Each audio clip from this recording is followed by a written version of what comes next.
Hello, કેમ છો? જય શ્રી કૃષ્ણ. હવે આજનો વ્લોગ બનાવવાનો છે ને ખાસ એક રીઝન હતું. હા, રીઝનમાં એમ છે કે આજે એક મારા ક્લાયન્ટ સાથે હું વાત કરું છું. જનરલી મેં કીધું એ પ્રમાણે મને સેલ્સ કરવું બહુ ગમે, મતલબ વાત કરી બહુ ગમે. તો એ કસ્ટમર સાથે મેં વાત કરી. કસ્ટમર હતો બરોડાનો.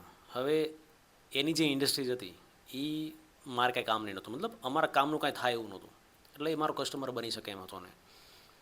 અને એ કસ્ટમર સાથે મેં ઓલમોસ્ટ 1 કલાક સુધી વાત કરી. એને મને જે લેસન અત્યારે આપ્યું, મતલબ કે જે મને સલાહ એને સામેથી નથી આપી, મેં સલાહ માગી.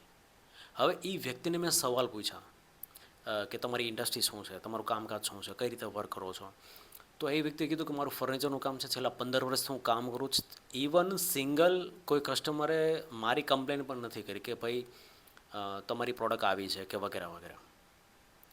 એટલે પ્લસ મોટી વાત એ છે કે એનો સ્ટાફ પણ એની સાથે છેલ્લા 15 વર્ષથી જોડાયેલો છે. 15 વર્ષથી. એટલે મેં પૂછ્યું કે ભાઈ લાઈફમાં આગળ વધવાનું કારણ શું? તો મને એને એક જ વસ્તુ કીધી કે કન્સિસ્ટન્સી. કોઈ પણ વસ્તુ જે કામ કરો છો એ લગાતાર એ વસ્તુમાં તમે જોડાઈ રહો.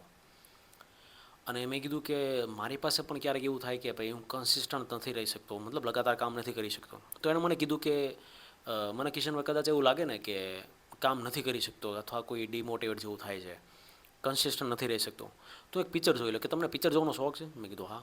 તો કે હું ભાગ મિલ્ખા ભાગ પિક્ચર હું જોઈ લઉં છું.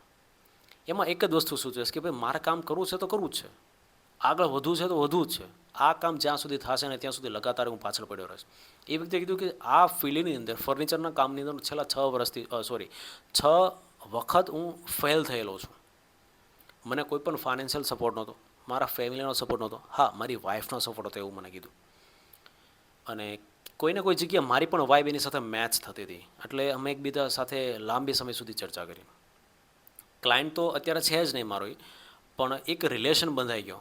એટલે કહેવાનો અર્થ એ છે કે જે હવે વ્યક્તિ સાથે મારી આંખની પણ ઓળખાણ નથી, અમે ફોનમાં ચર્ચા કરીએ છીએ આના. તો 1 કલાક સુધી અમે વાત કરી અને કન્ટિન્યુ અમે વાત કરી. અને એમ પણ થયું કે જે વ્યક્તિ પાસેથી શીખવા મળે ને એ શીખી લ્યો. એ વ્યક્તિને એવું પણ ન લાગ્યું કે ભાઈ આ તો અનનોન પર્સન છે, મારી પ્રાઇવેટ પર્સનલ વાત શું કામ શેર કરું. એ વ્યક્તિ મને પર્સનલ વાત શેર કરી, મતલબ એના ફેમિલીની વાત શેર કરી કે મારા મા બાપે મને કઈ રીતે સપોર્ટ કર્યો કે નથી કર્યો, મારા વાઈફનો શું સપોર્ટ રોલ છે. એ વ્યક્તિની ઉંમર 36 વર્ષની હતી, કે ઓલમોસ્ટ રિટાયરમેન્ટ જેવું હતું, કે છેલ્લા 1 મહિનાથી હું એક જ વાર મારી ઓફિસે ગયો છું, બાકી મારા બાળકો હેન્ડલ કરે છે. તો વિચારો કે એ વ્યક્તિ સ્ટ્રગલ કેટલું કર્યું છે. અને એકદમ પોલાઇટલી વાત કરે છે માણસ. એટલે તમને જ્યાંથી શીખવા મળે ને ત્યાંથી શીખી લ્યો.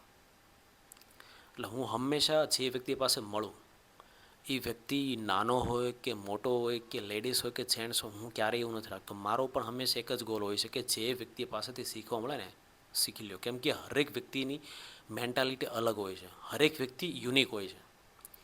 એ મેટર નથી કરતું એ વ્યક્તિ નાની છે કે મોટી. આજથી આપણે એ પણ જોઈએ છે કે ભાઈ આપણાથી નાની ઉંમરના લોકો પણ એક સારું એવું સ્ટેટસ પ્રાપ્ત કરે છે, સફળતા મેળવે છે.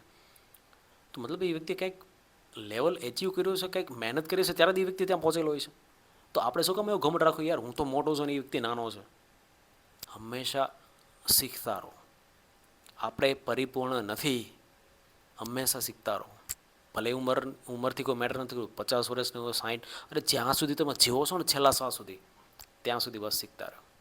બસ આજ માટે એટલું જ. જય શ્રી કૃષ્ણ.